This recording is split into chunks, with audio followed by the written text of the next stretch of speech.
হ্যাঁ, অবশ্যই ব্যাগটা নিয়ে আসো। নাও তোমার ব্যাগ নিয়ে আসছি। এসো না।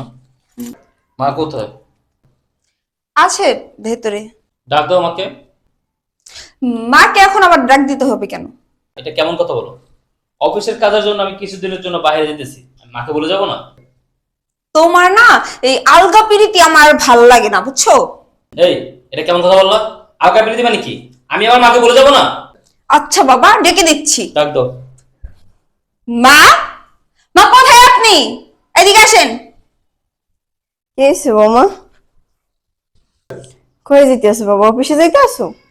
মা, আমি অফিসের কাজের জন্য কিছুদিনের জন্য বাইরে যেতেছি, ফিরতে হয়তো লেট হতে পারে।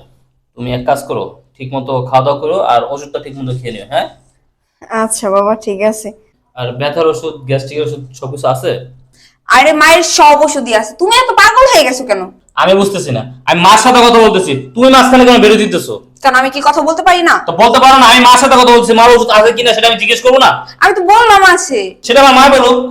আর একটা জিনিস খেয়াল করছি আমি, যখন আমি মার সাথে কথা বলতে যাই তখন তুমি মাঝখানে একটা পা হাত ঢুকে দাও কেন? এগুলো হয়েছে, মাপ চাই, দুই হাত জোর করে মাপ চাই।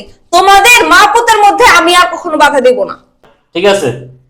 শোনো মা, তুমি খাবার দাবার ঠিক মতো খেও, হ্যাঁ? আর সকালবেলা উঠে একটু হাঁটবা, তাহলে শরীরটা ভালো লাগবে। আর ওষুধটা ঠিক মতো খাও।